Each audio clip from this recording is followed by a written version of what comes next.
Welcome to the Tehipite Middle School Library Media Center. We encourage active study, exploration, and hands-on experience at the library. Our mission is to support the curriculum used in your classrooms to provide engaging recreational reading and scholarly reference materials. We provide equal access to our information resources to ensure that students can effectively locate, utilize, and evaluate information in an ethical manner. We also offer free Wi-Fi connection to enable students, staff, and parents to use devices to access digital information. We are here to help. We welcome requests for any assistance you may need while in the library.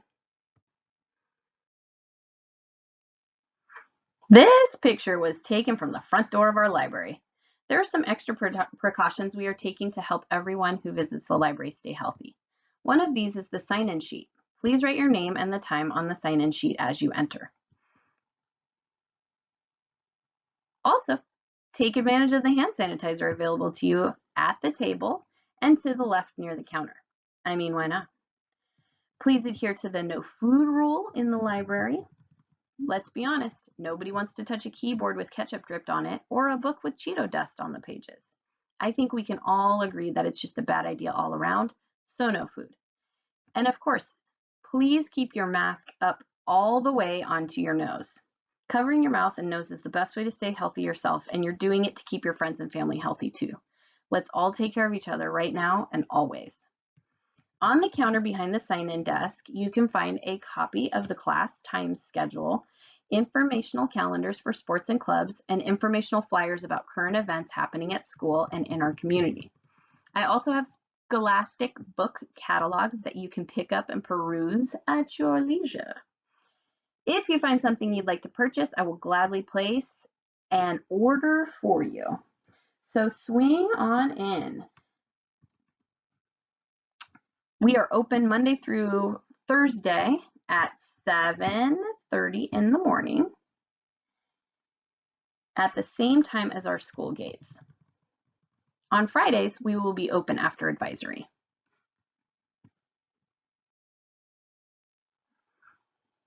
The library is divided into sections.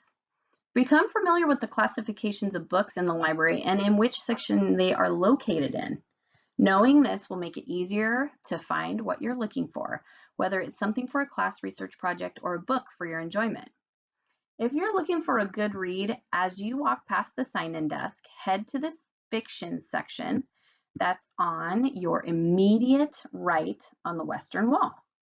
It has books that are not true. Instead, they are stories written from the author's imagination.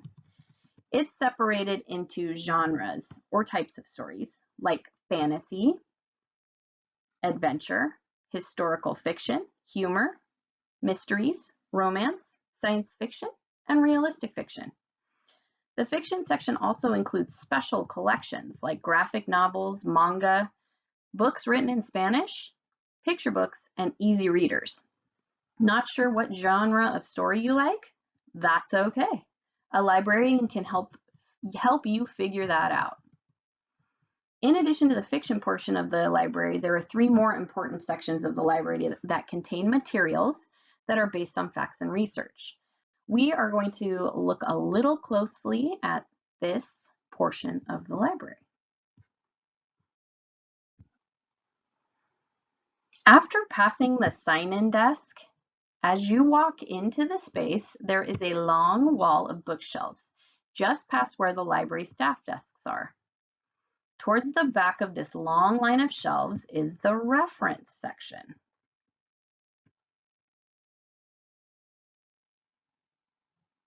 The reference section is chock full of reference texts.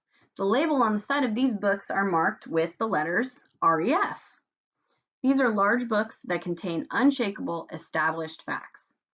The information inside has been compiled not by a single author, but by groups of researchers who are the authorities on a topic, sometimes hundreds or thousands of researchers and authorities on a subject, who have gone over the information with a fine-toothed comb. They often come in sets of volumes, like manga or anime, and are laid out inside like a dictionary, where everything is sorted alphabetically. These may dedicate part of a page, maybe a whole page, or sometimes as little as a small paragraph to a topic. Beginning your research here with reference texts will get your research started because they will give you a summary of the subject you're researching, allowing you to start building the foundation of your research without having to read an entire book.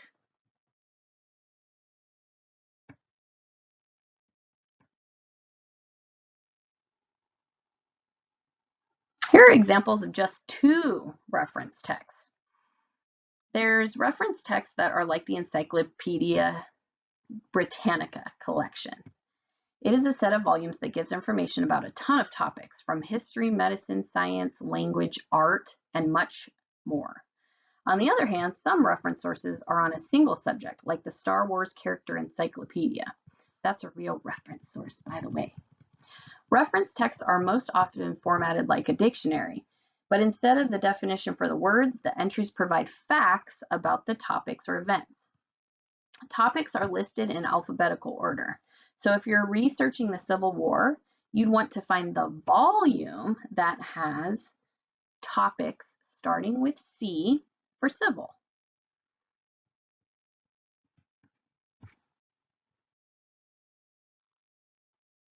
Okay, so now let's rewind all the way back to the entrance of the library. When you enter the library and walk into this space by passing the counter, there is a long wall of nothing but bookshelves. That long bookshelf along the right side, or the southern wall, is divided into 2 important parts: the fiction books and the nonfiction section of the library. When you're facing the wall, the fiction books are on the left side of the projector, hanging from the ceiling, and the non-fiction section.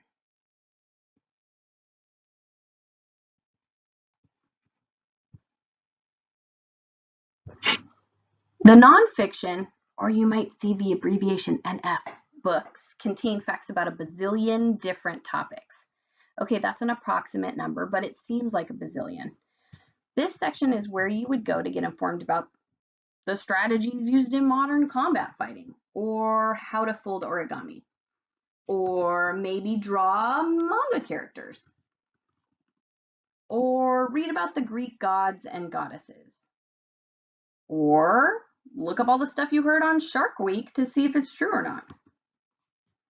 Since there are so many subjects, there is a really clever way to find the subject you want. It's called the Dewey Decimal System. These numbers separate and organize the many topics that are included in the nonfiction book section. The numbers start with 000 and go all the way to 999.99. Each nonfiction book's binding has a label that has a number that often includes a decimal on it, and that is the primary way that you locate a book in that area. The decimals can look intimidating and scary, but if you just think about the decimal numbers in terms of money, it's easy. Think, instead of the Dewey number 611.59, as $611.59, like on the price tag on an item you want to buy in a store. Then you will be able to figure out that the Dewey Decimal numbers on the books increase or get bigger as they go through the shelves. After you locate the Dewey Decimal number for your nonfiction book, you might find that there are many books with the same number on them. So the second thing you use to locate a book is the author's name. The first 3 letters of the author's name will appear under the Dewey Decimal number. Sometimes if the book has no one author, the first 3 letters of the editor name or that book's title will be there instead. So I could look up a bazillion in a reference text from the reference section along the left wall.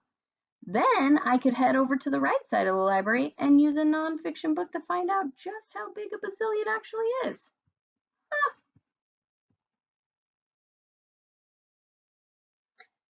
These are all the Dewey Decimal System classifications in the nonfiction section of the library.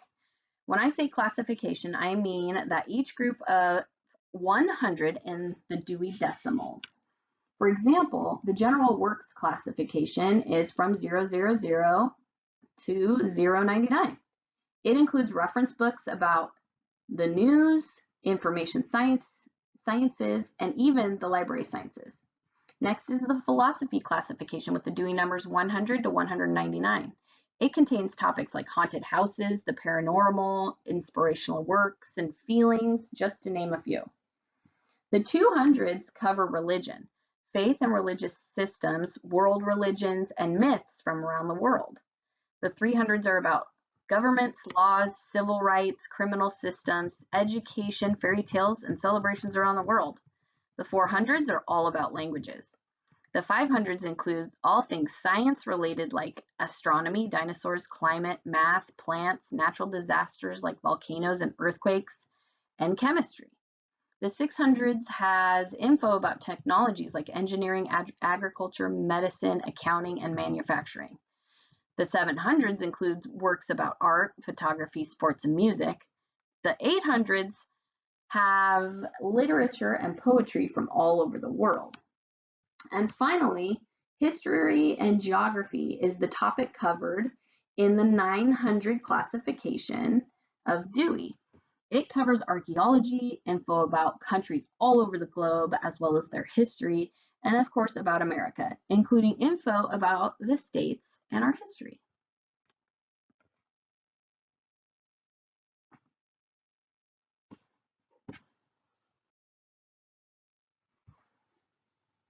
Okay, let's go all the way back to the entrance to the library again.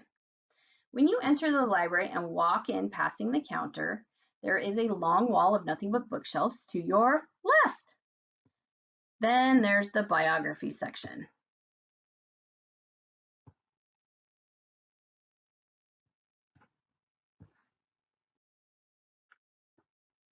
These are books written about real people. These are books about a person, and the labels on the spine have the number 92. Below the 92, they will also have the first 3 letters of either the author's last name or the person the book was written about. So Michelle Obama's autobiography would have 92, then OBA, because those are the first 3 letters of her last name. A biography about Martin Luther King Jr. would have 92, then KIN for King. There are 3 different types of books in the biography section. First, there are the autobiographies. These are books written in first-person point of view where an author writes about themselves. Then there are memoirs. These are also written in first-person point of view, but it's the account of just a part of a person's life, like the author's experience during World War II, or if an astronaut were to write about their travels to the moon. They don't write about their whole life, just that portion. Biographies are also included in the biography section. These are, again, a story about a real person, but they are written from third-person point of view by someone else. It is not the person writing about themselves.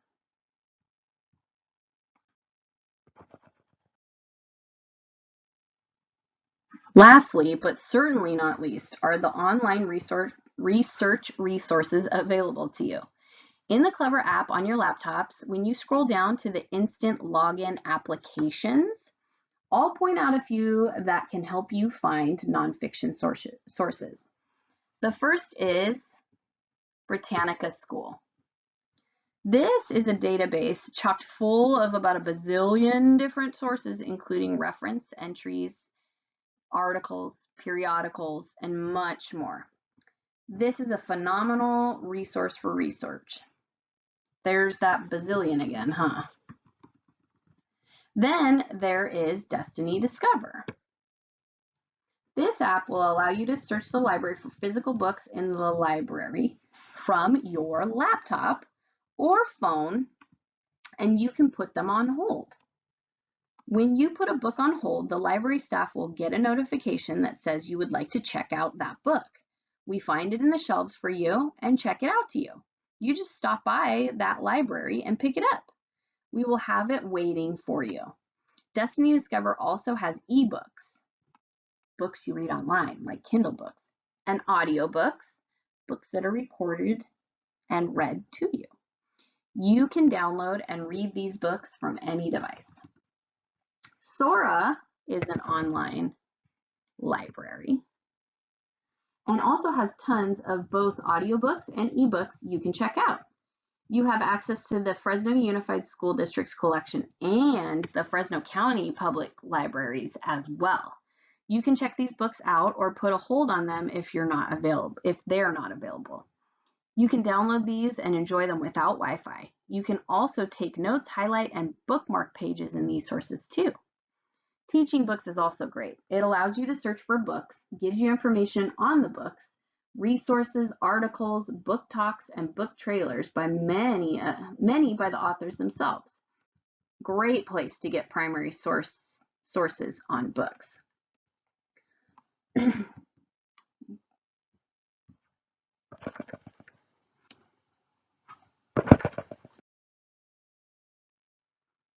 Again, in the Clever app on your laptops, when you scroll down to the school applications, there you'll find Noodle Tools.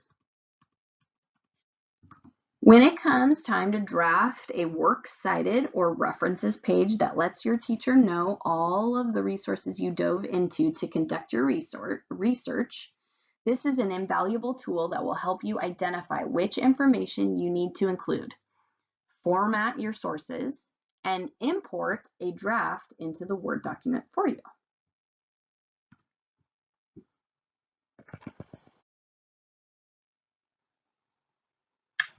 On the Destiny app in Clever or through the Tehipite website that can be found with a quick Google search, you can also find the resources we have for you through the library homepage. The databases at the top left have a ton of sources, including reference entries, articles, periodicals, and much more, just like those available in Clever that I showed you a second ago. For example, ABDO ebooks is a great way to find nonfiction ebooks. The copyright and fair use resources are there to make sure you aren't using anyone's intellectual property without their permission or plagiarizing. 3 of the 4 resources listed in the language arts section on your right are to help you write the works cited or reference pages for your research projects. They are also listed under bibliography resources further down the column. Additionally, there are tons of other educational tools you can access. It may seem overwhelming to you now, but I will be in your classrooms teaching you how to use some of them, and you can always stop into the library and we will gladly help you find what you need.